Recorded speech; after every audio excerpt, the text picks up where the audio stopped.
Questions exam मध्ये विचारले जातात. म्हणजेच काही क्वेश्चन थेरॉटिकल बेसवर असतील, थेरॉटिकल कॉन्सेप्टवर डिपेंड करतील, तर काही क्वेश्चन कायनेटिक्सवर डिपेंड करतील, कोणाच्या एन्झाईमचा. तर मुलांना थेरॉटिकल क्वेश्चन सोपे जातात, बट कायनेटिक्सवर जर क्वेश्चन विचारले एन्झाईमच्या, तर मुलं आय थिंक ते क्वेश्चन स्किप करतील, किंवा जरी त्यांनी क्लिक केला तर मे बी तो चुकीचा ऑप्शनला राईट करतील, किंवा फार केल्यामुळे त्यांचं फेकून क्वेश्चनचा आन्सर येत असतो. कारण का कॅल्क्युलेटिंग पार्ट आहे, कॅल्क्युलेशन मध्ये थोडंसं स्ट्रॉंग होणं गरजेचं आहे. मी माझ्या परीने इकडून सर्व काम करणार आहे, व्हिडिओ सुद्धा रेकॉर्ड होणार आहे, तुम्हाला तुमच्या भाषेमध्ये व्हिडिओ भेटतात. ओके, तर अंडरस्टँडिंगला तर काही प्रॉब्लेम नसायला पाहिजे, फक्त थोडासा आळस दूर करून हे जे व्हिडिओ आपल्या चॅनलवर आहे त्यांना एंड टू एंड बघत चला, नक्कीच तुमचा फायदा होणार आहे. 30 मिनिटाचा व्हिडिओ जर तुम्ही बघितलात माझा, मी गॅरंटी देतो तुम्हाला कुठल्याही व्हिडिओ मधून तुमचं नुकसान तर होणारच नाही. ठीक आहे, करून बघा, भरोसा नसेल तर. ठीक आहे, तर आपण या टॉपिकच्या बाबतीमध्ये डिस्कस करतोय. तुम्हाला सर्वांना वेगवेगळ्या आस्पेक्टनी रेडी राहायचं एन्झाईमच्या बाबतीमध्ये. मी भीती दाखवतो असं नाही, मी त्यांचे फॅक्ट क्लिअर करतोय, फॅक्ट मांडतोय एन्झाईमच्या बाबतीमध्ये काय असतात. न्यू कमर जे पहिल्यांदा लर्न करतात एन्झाईमच्या बाबतीमध्ये थोडीशी भीती असते, कारण का कंटेंट दोन्ही टाईपचा आहे. याच्यामध्ये दोन्ही गोष्टी आहेत, पाठांतर पण आहे आणि लॉजिक पण आहे. दोन्ही गोष्टीचा एक कॉम्बिनेशन म्हणजे एन्झाईम आहे. ठीक आहे, सो बायोकेमिस्ट्री एक महत्वाचा हिस्सा असतो. 4 ते 6 मार्काला सीएसआर नेट मध्ये क्वेश्चन विचारले जातात, किंवा त्याच्यापेक्षा जास्त म्हणू शकता. माझं तर म्हणणं आहे की दरवर्षी एन्झाईमवरच फक्त 10 ते 12 मार्काचे क्वेश्चन बनतात, एन्झाईमवरच फक्त, पार्ट बी आणि पार्ट सी सेक्शन मध्ये. ठीक आहे, दोन्ही मिळून 10 ते 12 मार्काचा टॉपिक असतो. चला तर डिस्कस करूयात की एन्झाईमच्या बाबतीमध्ये. तो आपण ठीक आहे सांगायला सुरुवात करूयात की जनरली मॅक्झिमम एन्झाईम हे प्रोटीन नेचरचे असतात, पण प्रत्येक प्रोटीन हा एन्झाईम नसतो, ही गोष्ट आपल्याला सर्वांना माहित आहे. म्हणजे काही एन्झाईम्स हे नॉन प्रोटीन नेचरचे सुद्धा असतात. म्हणजेच एन्झाईमचा डेफिनेशन क्लिअर झाला की enzymes these are the biomolecules की जे आपल्याला बघायचे की प्रोटीन पासून तयार झालेले असतात, किंवा नॉन प्रोटीन सुद्धा असतात. एक तर प्रोटीन असेल किंवा एक कसे असतील नॉन प्रोटीनस. नॉन प्रोटीनस एन्झाईमचं आपल्याला काय एक्झाम्पल देतात, नॉन प्रोटीनस प्रोटीनचे एक्झाम्पल आपल्याला, ठीक आहे, एन्झाईमचे एक्झाम्पल आपल्याला आरएनएज आणि डीएनएज देता येऊ शकतात, बरोबर आहे. किंवा आपल्याला बघायचं की रायबोन्यूक्लियोटाइड मध्ये आपल्याला बघायला मिळेल की आरएनए मध्ये सुद्धा कॅटॅलिटिक कॅपॅसिटी असते. ओके, तर हे सुद्धा आपल्याला माहित असणे. आता एन्झाईमचे बाकीचे जे डिस्कवरी आणि इतर गोष्टी आहेत ना, ते बीएससी वाले एक्झाम्स आहेत, ते तुम्ही वाचून घ्या. ठीक आहे, आपण महत्वाच्या मुद्द्यांकडे आणि प्रॉपर्टीकडे जाणार आहे या लेक्चरमध्ये. ठीक आहे, तर आता आपण डिस्कस करूया की, ठीक आहे, जनरली बघा की आपल्याकडे दोन टाईपचे रिएक्शन्स असतात, एक असतात एन्झायमॅटिक रिएक्शन आणि दुसरे असतात नॉन एन्झायमॅटिक रिएक्शन. दोघांना आपण कम्पेअर करूयात. बघा, दोन टाईपचे रिएक्शन जर आपण बघितला, सपोज करा की एक रिएक्शन आहे एन्झायमॅटिक रिएक्शन, आणि दुसरी रिएक्शन जी आहे, ठीक आहे, त्याला आपण ER असं लिहूयात, एन्झायमॅटिक रिएक्शन. आणि दुसरी रिएक्शन जी आहे ती आपण कन्सिडर करूयात की नॉन एन्झायमॅटिक रिएक्शन. ओके, लक्षात ठेवा, हळूहळू टॉपिकच्या डिटेलमध्ये जात असतो आपण, एकदम तुम्हाला अपेक्षा नका करू की संधी डिटेलमध्ये सांगायला पाहिजे, सोप्या सोप्या गोष्टीपासून पुढे निघतो आपण. ओके, सो एन्झायमॅटिक आणि नॉन एन्झायमॅटिक रिएक्शन मध्ये काय फरक असतो असं जर विचारलं तर नॉन एन्झायमॅटिक रिएक्शन जे असतात त्या कम्पॅरेटिव्हली फार स्लो असतात, या कम्पॅरेटिव्हली कसे असतात, स्लो असतात. पण एन्झायमॅटिक रिएक्शन सायंटिस्टने जेव्हा बघितलं प्रॅक्टिकल लेवलला, या रिएक्शन फार जास्त पद्धतीने फास्ट असतात कोणापेक्षा, नॉन एन्झायमॅटिक रिएक्शन पेक्षा. म्हणून सायंटिस्टला सुद्धा वाटलं की यार आपण जेव्हा एखादी रिएक्शन परफॉर्म करूयात तेव्हा आपण त्याच्यामध्ये कॅटलिस्ट टाकूयात. ठीक आहे, आणि बायो कॅटलिस्ट, बायोलॉजिकल रिएक्शन मध्ये जो कॅटलिस्ट म्हणून सेल यूज करत असतो तो सेल, ठीक आहे, एन्झाईमला ऍज अ बायो कॅटलिस्ट म्हणून यूज करतो, कारण का रिएक्शनचा रेट कसा होऊन जातो, खूप जास्त फास्ट होत असतो. ठीक आहे, बरं, तर आता आपल्याला एक दोन मुद्दे मांडायचे की एन्झाईमच्या जे काही प्रॉपर्टीज असतात. पहिली प्रॉपर्टी तुम्ही सांगितली की एन्झाईम हे प्रोटीनेशियस किंवा नॉन प्रोटीन नेचरचे सुद्धा असतात. दुसरी महत्वाची प्रॉपर्टी आहे की एन्झाईम, ठीक आहे, एन्झाईम्स हे फार स्पेसिफिक असतात आपल्या सबस्ट्रेटशी रिलेटेड. ठीक आहे, सो एन्झाईम कसे असतात, स्पेसिफिक असतात, हे तुम्हाला पॉईंट नोट करायचा आहे. Enzymes are very specific for their substrate. म्हणजे सपोज करा की एक एक्स एन्झाईम आहे, तो एका एक्स सबस्ट्रेटलाच प्रोडक्ट मध्ये कन्वर्ट करेल, तो वाय सबस्ट्रेटला प्रोडक्ट मध्ये कन्वर्ट करणार नाही. ठीक आहे, म्हणजेच याचा मिनिंग काय की एन्झाईम हा कसा असतो, सबस्ट्रेट स्पेसिफिक असतो. आता काही जण म्हणतील की सर याच्यामध्ये स्पेसिफिसिटी जी आलेली आहे त्याचं मूळ कारण काय असू शकते, एन्झाईम आणि त्याचा जो सबस्ट्रेट आहे याच्यामध्ये इतकी जी स्पेसिफिसिटी जी असते त्याचं एक्झॅक्ट कारण काय असू शकतं, तर त्या एक्झॅक्ट कारणाकडे जाऊयात आपण. म्हणजे तुमचा क्वेश्चन आहे की एक्स फक्त एक्स एन्झाईम एक्स सबस्ट्रेटलाच कॅटलाइज करेल, तो वाय ला कॅटलाइज करणार नाही. सो आता आपण वायच्या बाबतीमध्ये आणि एक्स एन्झाईमच्या बाबतीमध्ये डिस्कशन करूयात, आणि एक्स ला एक्स सबस्ट्रेट सोबत आपण एक्स एन्झाईमला एक्स सबस्ट्रेट सोबत, ठीक आहे, कम्पेअर करूयात की नेमकं काय फरक पडतो. आता इकडे बघा, सपोज करा की एक एन्झाईम आपण या ठिकाणी स्ट्रक्चर ड्रॉ करूया. सपोज करा की एक एन्झाईम आहे, ठीक आहे, आणि हे जे स्ट्रक्चर आपण या ठिकाणी दाखवले की एन्झाईमचा काय ऍक्टिव्ह साइट आहे. एन्झाईमचा कुठला साइट आहे, हा ऍक्टिव्ह साइट. ओके, तर आपल्याला गोष्ट बघायची की सपोज करा की हा जो सबस्ट्रेट आहे आपल्याकडे, हा कोण आहे आपल्याकडे, एक सबस्ट्रेट. कोण आहे, एक सबस्ट्रेट. आणि सपोज करा की जो आपण सेकंड सबस्ट्रेट या ठिकाणी कन्सिडर करत होतो तो कोण आहे आपल्याकडे, हा वाय सबस्ट्रेट आहे. हा कोण आहे, वाय, आणि हा कोण आहे, एक्स. म्हणजे जर आपण बघितलं की बघायचं राहा, chemical compatibility between ठीक आहे active site of enzyme and substrate. Chemical compatibility होणं फार गरजेचं आहे. सर्वात महत्वाची जी गोष्ट असते ती काय असते, केमिकल अँड स्ट्रक्चरल कम्पॅटिबिलिटी. जर केमिकल कम्पॅटिबिलिटी आली तर स्ट्रक्चरल कम्पॅटिबिलिटी येत असतात.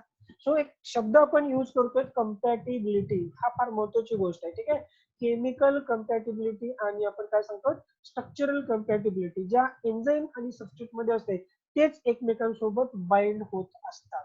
बरं, आणखी एक महत्वाची गोष्ट आहे, एखादा एन्झाईम ठीक आहे एखादा सबस्ट्रेट एन्झाईम सोबत जर बाइंड झाला याचा अर्थ नेहमी असा नाही की तो प्रोडक्ट मध्ये कन्वर्ट होतो. बघा आपण काय सांगितलं, मॅक्झिमम टाइमला हे होत असते जर एखाद्या एन्झाईमच्या ऍक्टिव्ह साइट मध्ये एखादा सबस्ट्रेट जर बाइंड झाला तो प्रोडक्ट मध्ये कन्वर्ट होत असतो. पण 100% प्रत्येक वेळेस असंच होते असं पण नाही. मग सेकंड क्वेश्चन आहे, जर एखाद्या सबस्ट्रेटला प्रोडक्ट मध्ये कन्वर्ट व्हायचंच नाही तर त्यांनी एन्झाईमला जाऊन का बाइंड केलं, हा पण क्वेश्चन आहे, तोही आपण पुढे डिस्कस करूया. ओके, म्हणजे तुम्हाला हे दिमागात ठेवायचं की प्रत्येक वेळेस प्रत्येक सबस्ट्रेट जेव्हा एखाद्या एन्झाईमला कम्प्लीट बाइंड करतो तेव्हा तो प्रोडक्ट मध्ये 100% कन्वर्ट होतो असं पण नाही. ओके, मॅक्झिमम टाइम तो कन्वर्ट होतो प्रोडक्ट मध्ये, पण प्रत्येकच वेळेस होतो असं पण नाही. त्याच्या बाबतीमध्ये पुढे डिस्कस करूया. नाउ आता आपण डिस्कस करतो की या एक्स एन्झाईमला एक्स सबस्ट्रेटच का जाऊन बाइंड करतो, त्याची दोन गोष्टी आपण सांगितल्या. एक, केमिकल कम्पॅटिबिलिटी दोघांमध्ये, दोघांचे जे केमिकल स्ट्रक्चर ते एकमेकांमध्ये काय होऊ शकतात, इझिली फिक्स आउट होऊ शकतात. त्याच्यामुळे ते एकमेकांसोबत बाइंड होतील आणि फायनली सबस्ट्रेट त्याच्यामध्ये कन्वर्ट होऊ शकतो, प्रोडक्ट मध्ये कन्वर्ट होऊ शकतो. बरं, दुसरी महत्वाची गोष्ट आपल्याला बघायला भेटते की दुसरी महत्वाची गोष्ट आहे की वायची स्ट्रक्चरल अँड ठीक आहे आपण सांगूया की केमिकल कम्पॅटिबिलिटी एक्स एन्झाईम सोबत आहे का, नाही. मग एक्स एन्झाईम सोबत ठीक आहे त्याची कम्पॅबिलिटी आहे, पण वाय सोबत त्याची कम्पॅबिलिटी नाहीये. मग आपल्याला बघायचं की एक्स एन्झाईम हा वाय सबस्ट्रेटला कधी बाइंड करणार नाही. जोपर्यंत एन्झाईम आणि सबस्ट्रेट बाइंड होणार नाही तर प्रोडक्ट मध्ये कन्वर्ट करणार नाही. म्हणजे हीच गोष्ट आपल्याला काय डिनोट करून देते बघा, स्पेसिफिसिटी डिनोट करते. हीच गोष्ट काय डिनोट करते, एन्झाईमची आपल्या सबस्ट्रेट रिलेटेड असणारी स्पेसिफिसिटी डिनोट करतो हा पॉईंट. सर्वांना समजला असेल. दोन गोष्टी आपण सांगितल्या, केमिकल कम्पॅटिबिलिटी आणि दुसरी गोष्ट आपण सांगितलं स्ट्रक्चरल कम्पॅबिलिटी. दोन्ही गोष्टी कम्पॅटिबल असणं फार गरजेचं आहे. कोणाच्या बाबतीमध्ये, एन्झाईम आणि त्याच्या सबस्ट्रेटच्या बाबतीमध्ये. तरच तर आपल्याला बघतो की पॉसिबिलिटी असेल की सबस्ट्रेटचं कन्वर्जन प्रोडक्ट मध्ये होऊ शकतो. ओके, आता एक याच्यावर आधारित क्वेश्चन येऊ शकतो. बरं, सपोज करा की सर हा एक्स सबस्ट्रेट हा एन्झाईम साठीचा आहे, या एक्स एन्झाईम साठीचा, पण वाय त्याच्यासाठीचा नाही. पण जर आपण वाय ची केमिकल कम्पॅटिबिलिटी जर चेंज केली, केमिकली त्याला आपण जर चेंज केलं, स्ट्रक्चरली त्याला जर चेंज केलं आणि ठीक आहे वायला जर आपण एक्स सोबत बाइंड केलं तर का हा एक्स एन्झाईम या वायला सुद्धा प्रोडक्ट मध्ये कन्वर्ट करेल का, हा सुद्धा क्वेश्चन आहे. समजला का सर्वांना, एकदा मला सांगा तुम्हाला समजला का मी काय क्वेश्चन विचारला. एक नॉन क्वेश्चन रिपीट करो ना. हे बघा आपण काय सांगितलं की वाय हा सबस्ट्रेट एक्स एन्झाईम साठी आहे का, बिलकुल नाही हे आपण सांगितलं. कारण का त्याची केमिकल कम्पॅटिबिलिटी आणि स्ट्रक्चरल कम्पॅटिबिलिटी कशी आहे, ठीक आहे, वेगळी आहे. ती कोणासोबत मॅच करत नाही, एक्स एन्झाईम सोबत तो मॅच करत नाही हे आपण सांगितलं.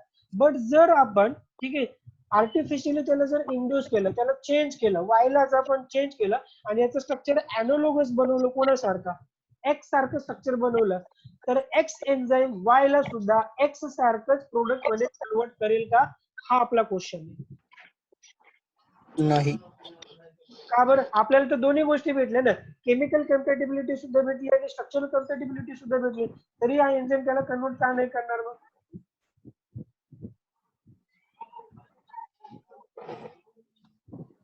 क्वेश्चन तर व्हॅलिड आहे, हा क्वेश्चन तुमच्याकडून यायला पाहिजे.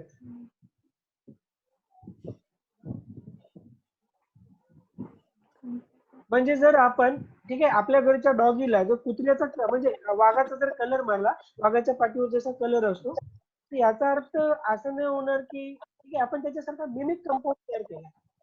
काय तयार केलं आपण त्याच्यासारखा मिमिक कंपाऊंड तयार केलाय. तर एक गोष्ट लक्षात ठेवा, एन्झाईम अशा प्रकारच्या मिमिक कंपाऊंडला प्रोडक्ट मध्ये कन्वर्ट करेल असं कधीही होत नाही. या ठिकाणी आपण इनिबिशनचा कॉन्सेप्ट पुढे डिस्कस करूया. ठीक आहे. केमिकली आणि स्ट्रक्चरली जर त्याच्यामध्ये मिमिकनेस असेल ओरिजिनल सबस्ट्रेट सारखा, ठीक आहे, त्या केमिकल कंपाऊंड मध्ये, तर तो फक्त एन्झाईमला जाऊन बाइंड करेल, पण कुठल्याही प्रोडक्ट मध्ये तो कन्वर्ट होत नाही. हे आपण एन्झायमॅटिक इनिबिशन मध्ये बघणार आहे. उलट तो एन्झाईमच्या ऍक्टिव्हिटी लॉस करू शकतो. प्रोडक्ट मध्ये कन्वर्ट होणं तर सोडा, उलट तो काय करत असतो, एन्झाईमला, ठीक आहे, त्याच्या ऍक्टिव्हिटी लॉस करण्यासाठी भाग पाडू शकतो. ओके, पुढे आपल्याला हळूहळू गोष्टी लक्षात येतीलच. हे फक्त सुरुवात आहे. आपण खूप सारे क्वेश्चन विचारणार आहे, खूप साऱ्या प्रश्नांची उत्तरे काढणार आहेत आणि हळूहळू टॉपिकला समजून घेऊयात जी CSRC आपल्याला रिक्वायर्ड आहे. ठीक आहे, चालतंय. तर एक दोन गोष्टी आपण या ठिकाणी बोललो. पहिली गोष्ट बोललो आपण एन्झाईमच्या, ठीक आहे, की एन्झाईम कोण असतात असं पण बोललो, सांगितलं आपण एन्झाईम मे बी प्रोटीन और नॉन प्रोटीन स्ट्रक्चर असू शकते.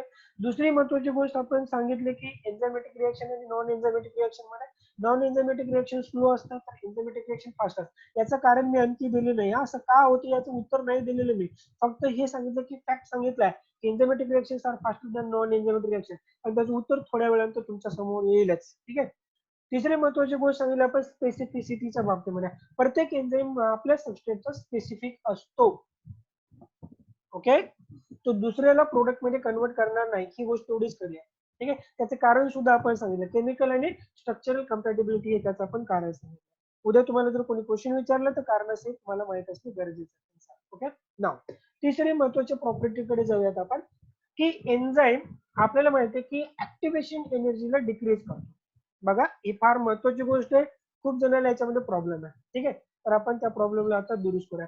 की एन्झायमॅटिक रिएक्शन मध्ये काय होत असते की सबस्ट्रेटला लागणारी जी ऍक्टिव्हेशन एनर्जी जी आहे ना, ते एन्झाईम काय करत असतात, ऍक्टिव्हेशन एनर्जीला डिक्रीज करतात.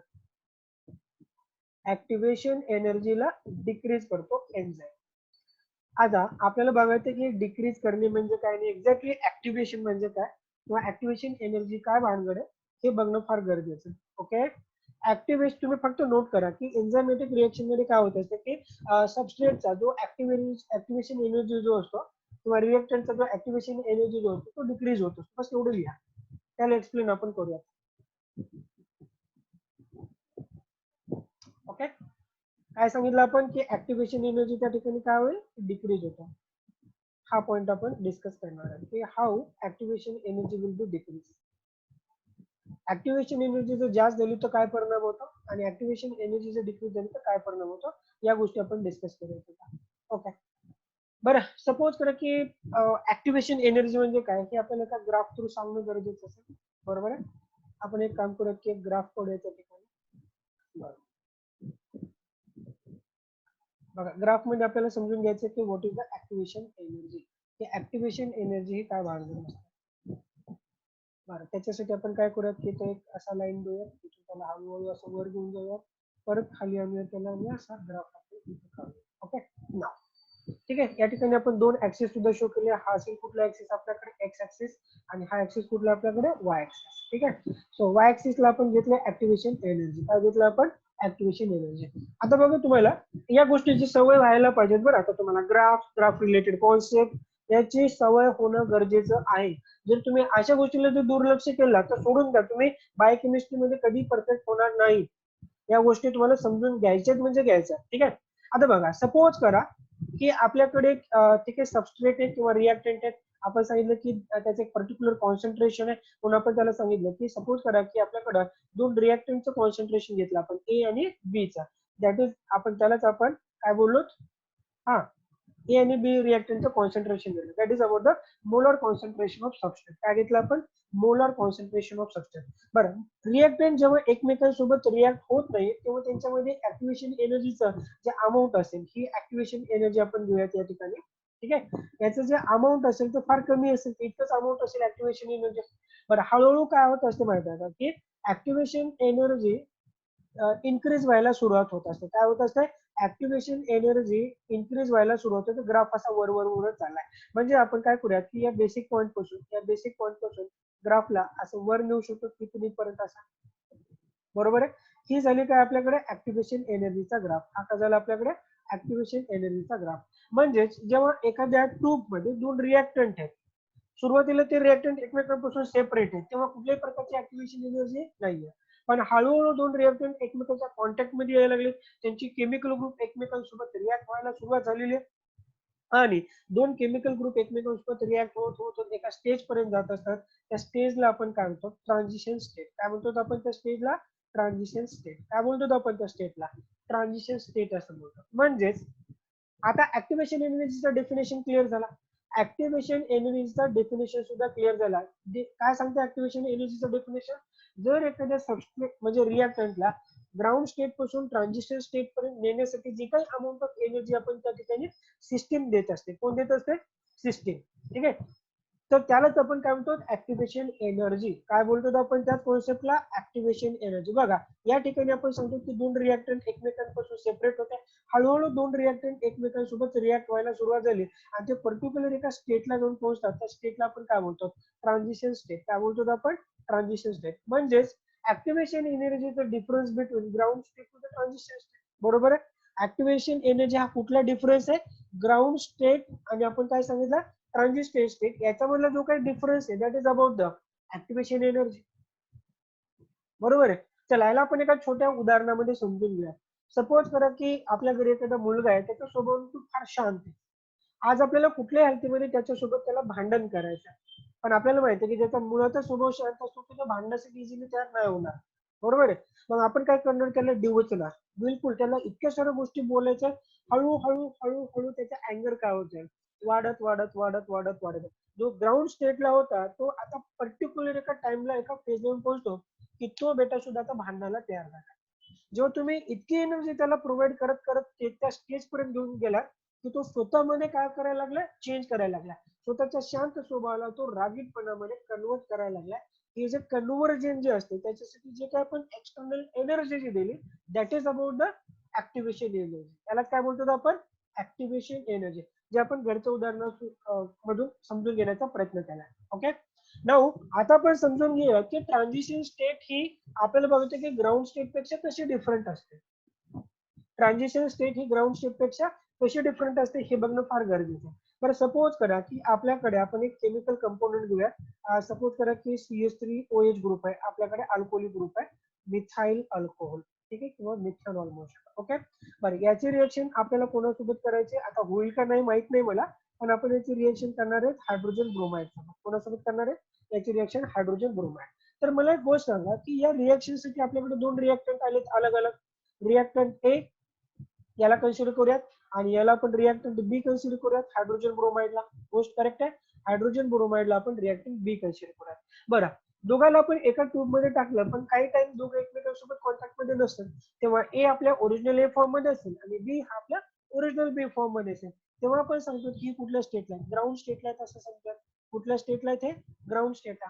मग हळूहळू दोन सबस्टेट एकमेकांच्या कॉन्टॅक्ट मध्ये यायला सुरुवात होते. काय होतं? एकमेकांच्या कॉन्टॅक्ट मध्ये यायला सुरुवात होते. ओके, आणि त्यांच्यामध्ये मग आपल्याला बोलतो की क्लोजनेस वाढायला सुरुवात होते. काय वाढायला सुरुवात होते? क्लोजनेस वाढायला सुरुवात होते. आणि एक टाइम असा होऊ शकतो की त्यांचे जुने बॉन्ड ब्रेक व्हायला सुरुवात होतात आणि त्यांचे नवीन केमिकल सोबत नवीन बॉन्ड फॉर्म व्हायला सुरुवात होत असते. तर त्या स्टेटलाच आपण ट्रान्झिशन स्टेट असं म्हणतात.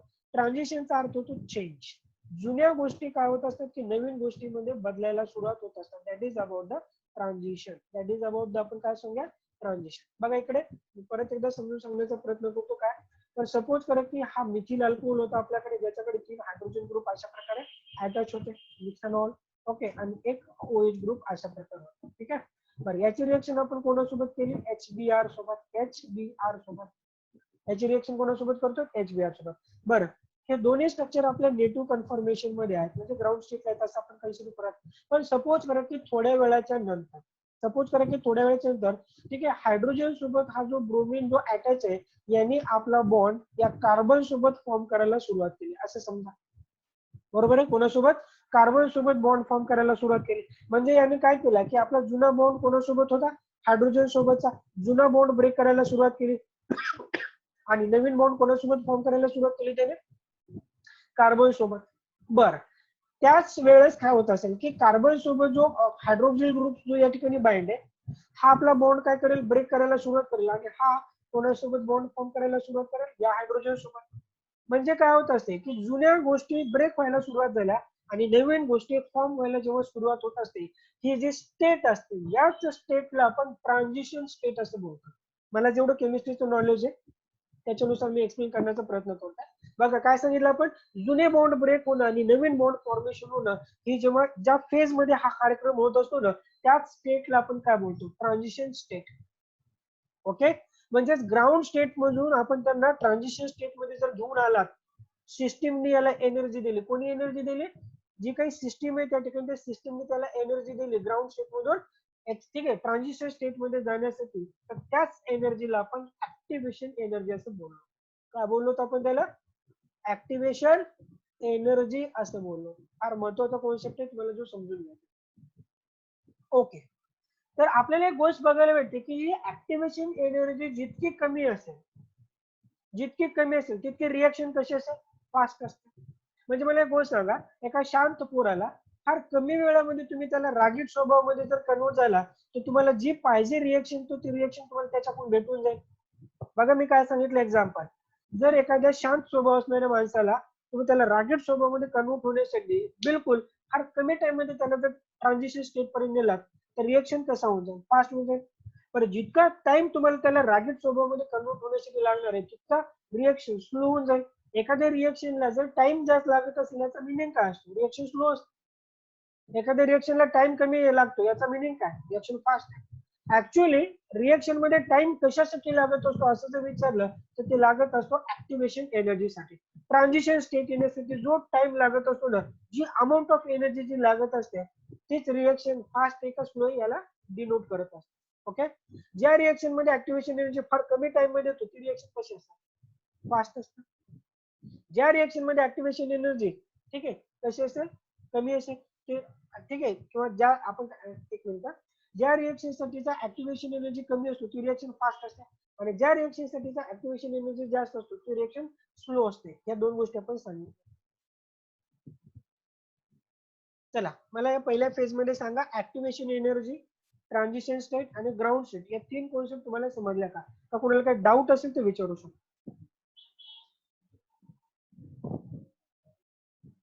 एक तर समजलं की नाही ते सांगा, किंवा डाऊट असेल तर डाऊट विचारा.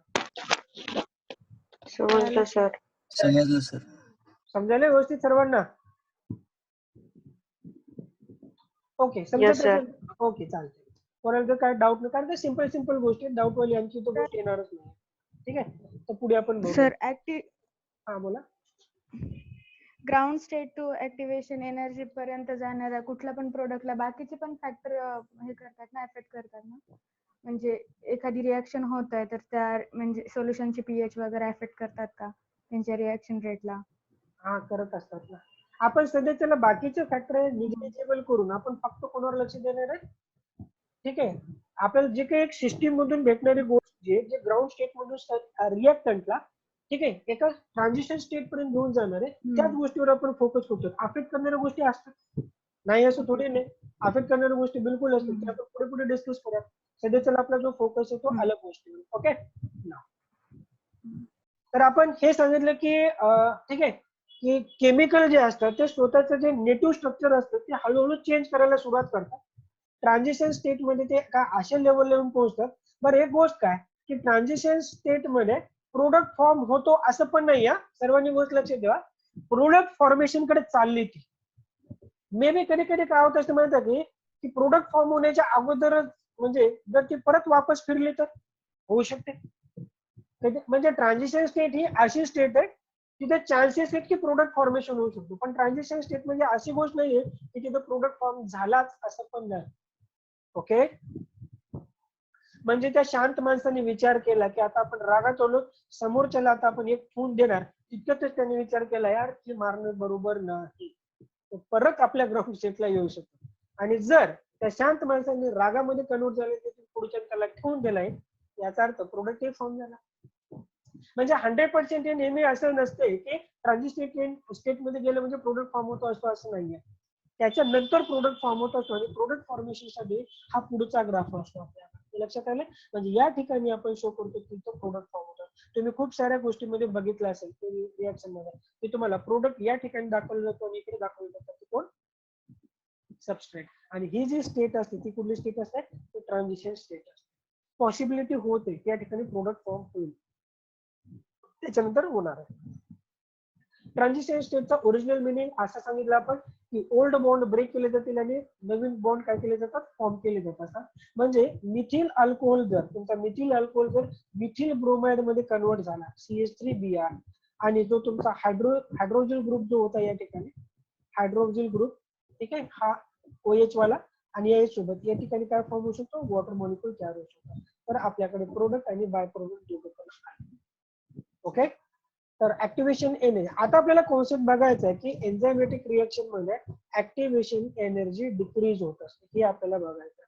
कारण का मी तुम्हाला कॉन्सेप्ट सांगितला की enzyme decrease the activation energy, enzymes decrease the activation एनर्जीला एन्झाइम काय करतो, डिक्रीज करतो. तो त्याचा कॉन्सेप्ट काय. तर त्याच्यासाठी परत एक ग्राफ आपण काढूयात, त्याच्यामध्ये दोन्ही गोष्टी आपल्याला रिप्रेझेंट करायच्या, ऍक्टिव्हेशन एनर्जी रिलेटेड. ओके. परत एक ग्राफ आपण ड्रॉ करूया.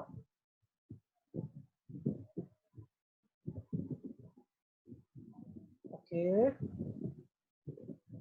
वेट करा एक मिनिट, आपण ग्राफ ड्रॉ.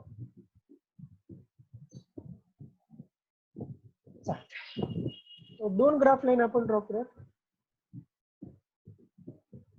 सपोज करा की पहिल्या रिएक्शन साठी होती, ठीक आहे, आणि आता सपोज करा की हा जो ग्राफ आहे तो दुसऱ्या आहे.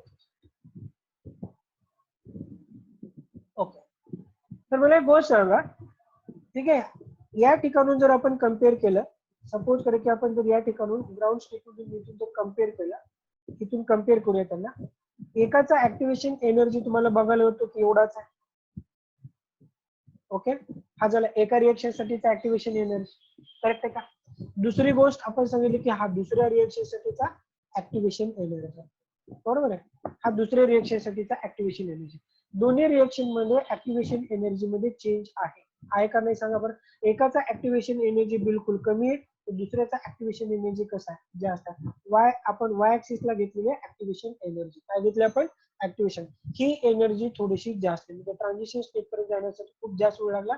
इथे या रिएक्शन मध्ये ट्रान्झिशन स्टेटला पोहोचायला फार कमी टाइम मध्ये आपण गेलो तिथपर्यंत. ओके.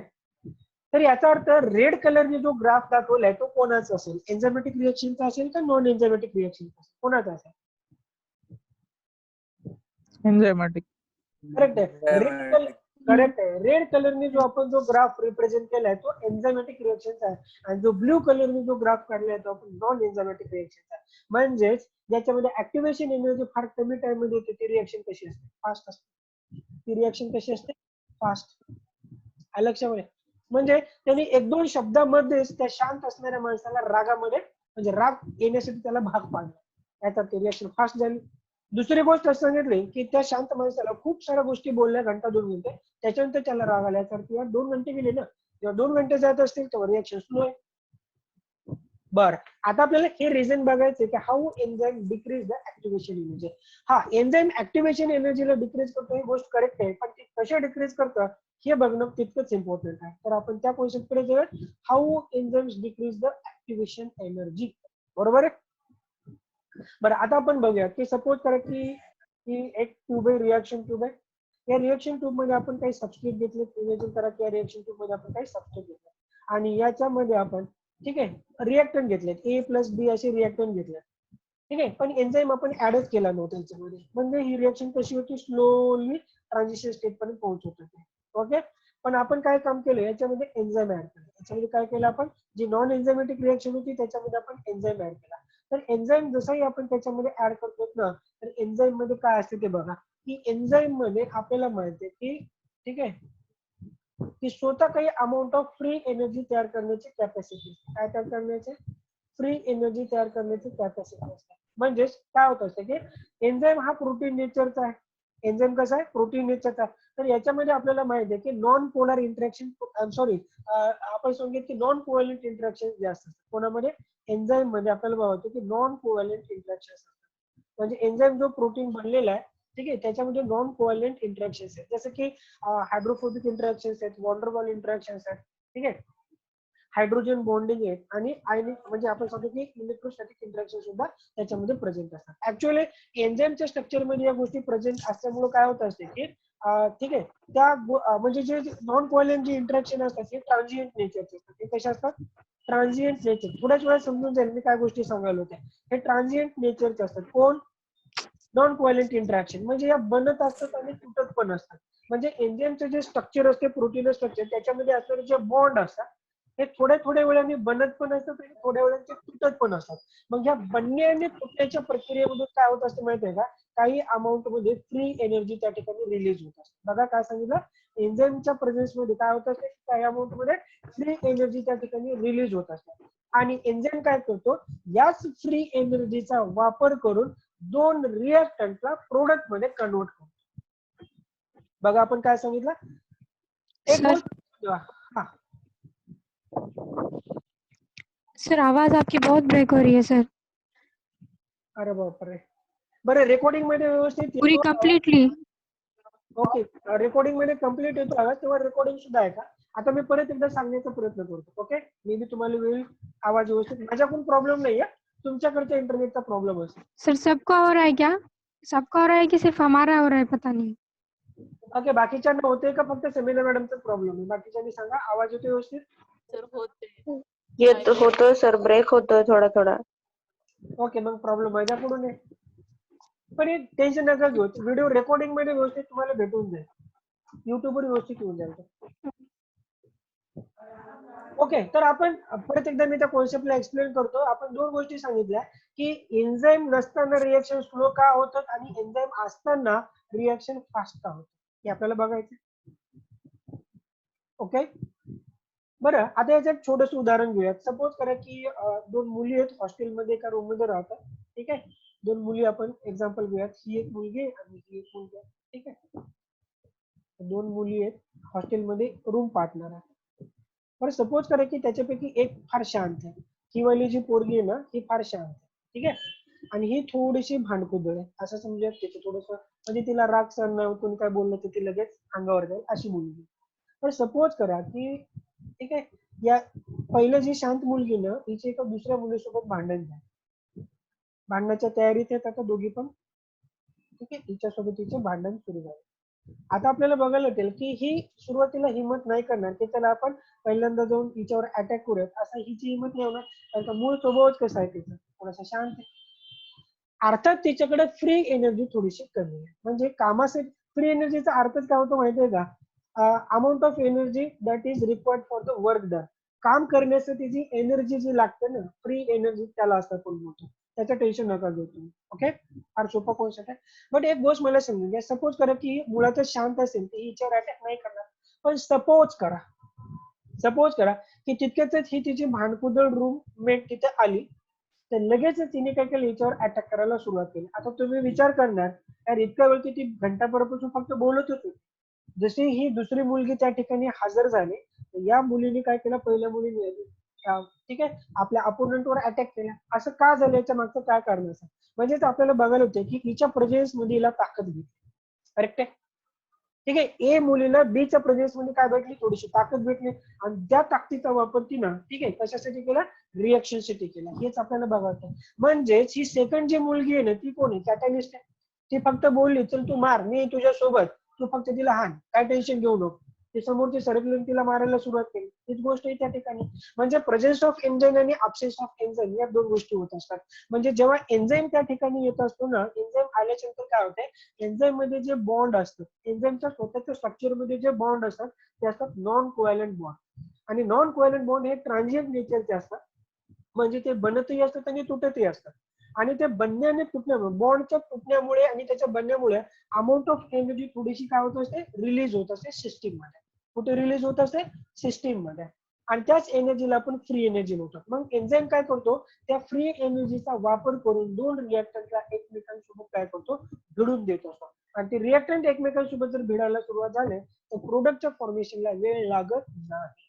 तर हेच लॉजिक आहे याच्या पाठीमागे. ठीक आहे. बॅकग्राऊंड मध्ये तुम्हाला सांगायचं की फ्री एनर्जीचा कॉन्सेप्ट लक्षात ठेवायचा. एन्झाईम जेव्हा रिएक्शन साठी अवेलेबल असतो ना, एन्झाईम स्वतःच काही अमाऊंट ऑफ एनर्जी काय करतो, सिस्टीमला डोनेट करतो. जसं की ही बी वाली जी मुलगी त्या ठिकाणी आली, तिने स्वतः हातापायी केलेलं नाहीये, तिने फक्त शब्द दिले की तू फक्त हा जाऊन पुढे हाण तिला, मी तुझ्या सोबत आहे, बस त्याचाच वापर करून तिने काय केला, ए वालीने बी ठीक आहे दुसरे सोबत अटॅक करण्याचा प्रयत्न केला आणि तो सक्सेसही झाला, प्रोडक्टही फॉर्म झाला. तर हाच गोष्ट आपल्याला बघायला होतं. एका मिनिटामध्ये आपली मला वाटते की ठीक आहे मीटिंग एंड होईल. तर पटकन ठीक आहे अनम्यूट करा सोंड आणि मला सांगा तुम्हाला कॉन्सेप्ट समजला का.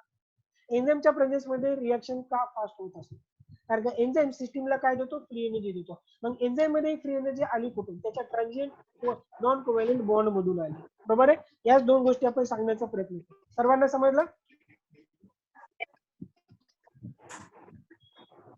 सर्वांना समजलं का, येस ऑर नो. कोणी Yes, sir.